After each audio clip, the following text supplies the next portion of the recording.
I'd like to give a proper shout out to the 4 channels that first started this series and Padina for the upcoming interview I have that I'm going to air here. Please subscribe and make sure you press the notification bell so that you know when it comes up. So one of these channels was Trevor Colt.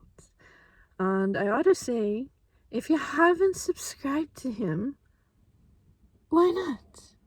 It's free. Is that good? Okay, fair enough. Hi everyone, I am Hollywood Royalty, and I got a question from one of you. What is an assistant director? That is actually a very loaded question. You can imagine, because this is my vocation. It has been in the past. An assistant director is not aptly named, not properly named at all. It does not represent what we do on any level, and it frequently gets confused with PA, which is a production assistant, and producer's assistant. So very briefly, a producer's assistant is an individual who's just assisting the producer. I've done that previously as well, where you get into all kinds of stuff for the producer, specifically for this individual. Might be scheduling their, booking their flights or this or that, whatever it is that's going on with this person reading a script. It could be all kinds of stuff. If you're a production assistant, you're an entry-level person. They're there to relay information to the public as required, relay information to the crew from the assistant directors, things like this. Very important part of our team, but they're part of the locations department. They're not part of the assistant directors department. We do this stuff. This is from Arrow that I worked on. Okay, this is dirty because I didn't have any others on me. Call sheet. And you think, oh, it's just a call sheet. No. This is everything. Everything. 4 people going to put together the entire production. And you have to know everything to be able to create one of these. And as said, the first AD, their life expectancy is 48 years of age in Canada and 52 in the United States are expected to die. And that's because of this thing. So we're going to talk briefly about this. We are not, as said, we're not named properly. We're the people who run the entire set, is the assistant director's team. If there's a captain of the ship, it's us guys. And there are 2 different worlds. There is set, and then there is what we call base camp. Some other people, they call it circus, or there are all kinds of names for all kinds of things. And our names that we frequently use, our terminology. When I studied theater for 5 years as a theater major, I learned that in Shakespearean times, because there was a season to the sailors when they were able to work or fishing and all kinds of stuff, they had a few months every year off. And it just happened to coordinate with the theater season of the Shakespearean, like the Globe or the Rose in different places. So they would hire these crews on to help with their effects and different things that they had with their productions. And a lot of our terms like boom and rigging and a gaffer and all kinds of stuff come from actual sailing crews. So when I say we're the captains of the ship, that's what I mean. We're actually the captains of this crew that comes from this tradition in terminology. So I don't know, sometimes I don't even, okay, some people get this view that when you have a movie, you have a director and they're like, action, and they're going to be giving all kinds of, that's not the way it works. Okay, let me explain this. You have these walkies that you give out, the radios, to all of the crew, okay? And the only person talking on that thing that you ought to be hearing most of the time is the first AD. We are running the entire thing. Because if you have hair department, they do hair. If you do makeup, they do makeup. If you have special effects, they're doing special effects. And this is area of expertise. If you have an animal wrangler, that's what they do. The only people who pull all of this together are 4 people. One of them's a trainee. So it's really just 3 people running the entire thing. That means we 3 people have to know all of what all these people are doing and make it all work together and know all the regulations so that all of it doesn't become a giant mess, because millions of dollars have run through my fingers. Millions and millions and millions in budgets. Millions. I don't even want to think this is why they die so young. Okay, as said, 48 in Canada and 52 in the States, you're expected to die as a first AD, and they started to try to move me up. Okay? So, and you know the number of times I messed up extraordinarily? Where everything just, because if you do make one mistake, one little tiny error, one little thing that is messed, zero, nada. I've not ever messed up where it was just so bad that it's just like, I don't know. I'm very fortuitous, and of course, there are a few times you make you've worked a 16-hour days, and you're going, is that a 6 or a 9? So exact. But if it's caught, it wasn't ever a problem. You didn't ever mess up if you didn't let it get past you. Every error caught's not an error. So so this thing is a coordination of all these departments working together. Think about this. This is their turnaround times, knowing that when the trucks have to land, number of crew that are going to be, who these people are, so that you can call them quickly and get them to do this, to set up for the next department that's going to come in and do this. This goes on every day. This is our life, is building this thing. So the first AD has the most prep time, and they'll work with the director, get to know their vision. But sometimes we have directors where it's just an idea. It's kind of more akin in a lot of cases, because the first AD will be on, like if you have a series like this, like Arrow, the first AD will run through the entire series, but you'll have constant directors coming and going who are completely different people. So it's kind of like, if you had a company that wants to make a commercial, and then they're all working together, they have an idea, and then they kind of plan it, but then they're going to hire somebody who's going to actually make the commercial for them. That's us. That's the assistant directors. The name isn't proper for what we do. We run the production. You can't have a production with a bad assistant director and inexperienced. I've been on productions with completely inexperienced directors, completely inexperienced producers, no idea what they're doing or how. But if they hire a good crew and a solid first AD, you can actually make it. That production I may talk about another time was a nightmare. I've not ever seen anything like it. They kept going through ADs that just left. They're like, no. It was insane. It was awesome. But it was something else. So, I'm just looking at this crew list. I mean, this call sheet. I've had to build these myself. So I'm going to give you an example then of when I accepted being upgraded from third AD the very first time to second AD. So I'm the person who's going to, usually as a third AD, I run circus. So that's my world. I would have first ADs who say to me, are you good with running base camp? Because that's your world. I don't want to know a thing about what you're doing. You just do this, and and so most of the time on the walkie, you'll hear me talking with the first, is so-and-so actor ready? Are they ready to travel? Yes, we're going to need 15 minutes here to be able to process for hair. We had an issue with eyelashes, stuff like this, and kind of conversations. The entire crew has to hear what we are doing, because what we are doing is running the entire crew. That is it. And they all want to know. Now, you'll have a few that have specialized channels. So you might have camera will have their own channel. You have grips might have their own channel. Lighting will have their own channel. And most of the other people, they'll go on to our channel, like props, and they'll say, go 5. And they'll go to channel 5 and talk in privacy. And, other people can hear him, but so they're not interrupting our channel. Channel 1 is the ADs.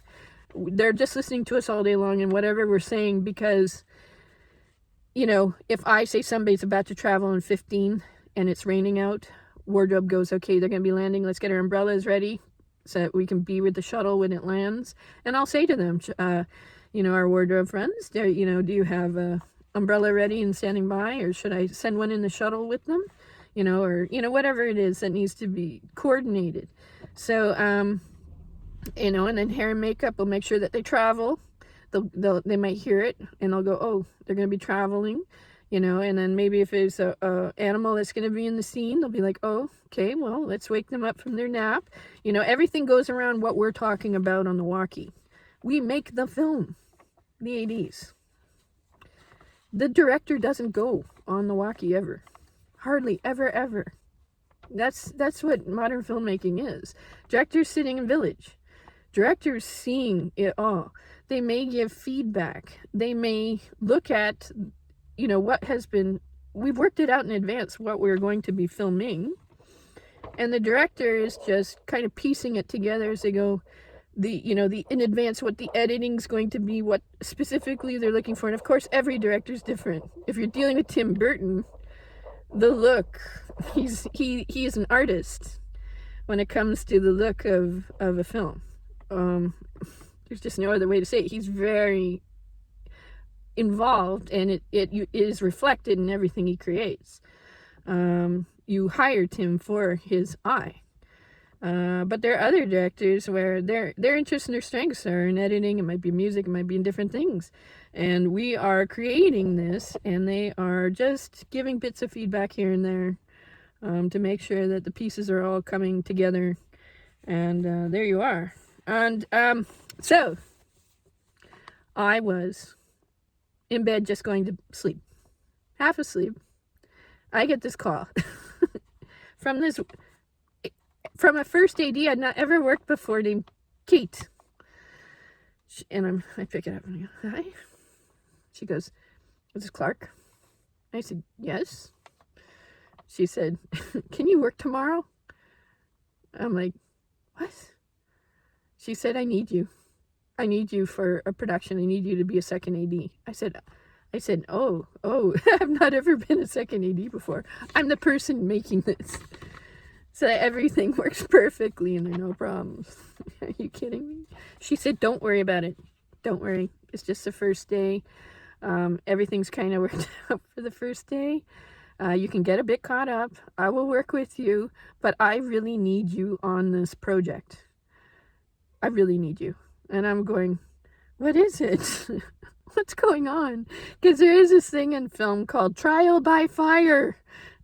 And every time I've ever been upgraded, this is the way I get upgraded, you know, is and I didn't want to do it. I'm like, I like my world. I go on set. I had a bazillion days already on production sets as a PA and then as a trainee. And then, you know, like I'm kind of liking my little office, you know, it's in a trailer and it's heated and it has a photocopier and my laptop and I can work on my book here and there and I deal with actors and stuff that's not so, you know, as brutal as it always is on set. I was having a nice break, but if I'm a second, I'm running around talking to every person on the crew, coordinating what we're doing, and I'm building this call sheet. I'm building this, and you know, like everything. And she said, "It's a it's a movie with Sean Bean." I said, "What?" She said, "The guy who always dies in movies." I went, oh yeah, Sean Bean. I will leave in the description a compilation video, one of many, of Sean Bean's death scenes. This poor actor never lives. I think it's ridiculous. He's been in something like 29 different death scenes. And he doesn't ever live in movies. I mean, what's going on with this man? And I said, yes, I know him. Oh my gosh. And I said, wait a sec. Kate, does he live in this movie? And she said, yeah. And I said, oh my gosh. I'm going to have to upgrade to second AD Sean Bean so his movie will live. Like,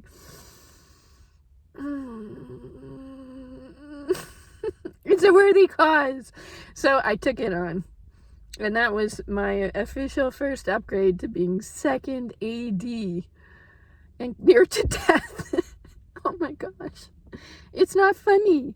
I think that, I think that this business and filmmaking ought to start to make it a priority to make sure our first ADs, crew members like this, don't drop dead the way they have been. It's not nice, okay? Yeah, it should be a priority, and it was for me, that's for sure, because, you know, I had the insurance people talk to me about this, and my friend who was with this, and he's giving me advice when I was first starting it, and I'm going, I'll keep that in mind. So, and also I'm a creative. This is why I went into it in the first place. So I know filmmaking, okay? I know it. This is what ADs are. We are filmmakers. When you're dealing with a giant crew that is putting together production, we are these people who make the film. We make it all run. The vision, hopefully, sometimes I don't hear anything about a vision, but the vision overall, hopefully, comes from the director, maybe producers, maybe scriptwriter, you know, like different input that they get, the actors, everybody has a creative input, but if you're going to actually make it, it's us. And so I will get into this more another time. I hope that this gives you initial answer to your question. And when I was first upgraded to first AD was on The Exorcist, the TV series. And it was for, and I would get pulled into all kinds of, you know, EPK, which is electronic press kit, interviews, and, you know, different, with the actors, processing them for publicity shots, or meeting with, you know, Entertainment Tonight or Star or something like this. I'm the person who would coordinate with all of their people and their interviewer, and get our actor in there and have them looking just beautiful, or whatever it is that they're trying to portray. I am this person in film production. My world, or, you know, for the most part, was with the actors, and just making sure my world runs, which is base camp, hair, makeup, wardrobe, and everybody else who was around us at the time. And then when I was upgraded to first AD, I said it was on The Exorcist, and that was a promotional for the entire season. And they had it laid out so that we would have the entire cast there, and we were doing all of their promotional shots for the entire season. And it was, I mean, the call sheet for this that I had to build was so enormous. It probably ran onto the other page. It was so huge, didn't fit, because everything had to be like, okay, yeah, no, this person, wardrobe and hair, and it was like a nightmare. And then, as said, the number of times that disasters occurred when I was on film sets, no, never. I always made it through, every time. My crew are always there. They have every opportunity. That's why they call it trial by fire. They have every opportunity to mess with your life. I did have other people who actually tried to kill me. Like, I mean, you get very political and weird, strange people on sets that just try to take a shot or a piece out of you. I get that all the time. You can imagine a woman named Clark. What I get. But when it comes to actual crews and being professional and working together and getting through this and making sure it's excellent, I've not ever had a problem. I can't even think of once that I had something disastrous and they're like, well, how could you? No drama like that. Not with me. They're all brilliant. And they all pull through. Even if we get along or don't get along, they usually do. The other stuff we might discuss another time. So that ought to answer your question. So when you see the trial with Alec Baldwin and the first ADs there, and they are testifying, that's not an assistant of a director. That's the person who's running the entire production. They're making the film, they're filmmaker. And they know everything of who ought to be where, and who has what and when they ought to, you know, be doing, and all the protocols, all the safety. And as said, sometimes you do run into a producer who wants to be able to get away with stuff, and they may film somewhere far away like that, a remote area and then hire somebody on who they're upgrading to first AD, give them an opportunity, because, you know, a lot of the others will turn it away. And have a few key people on the crew who are not so experienced, and get them to and push them around. And we do get that quite a bit. And sorry, I was just thinking of first ADs will do that to their TADs, and I went through that as well. Not for long, I didn't put up with it, but they'll hire a TAD who they figured, you know, if things are looking a little rough on this crew, because they're always on the walkie, and you know, and if something goes wrong, they'll go, huh, where are they? What do you mean? Where are they? They haven't landed yet. Why haven't they landed? I don't know. Why don't you know? This question is, if you were more experienced, why don't you know why they haven't landed?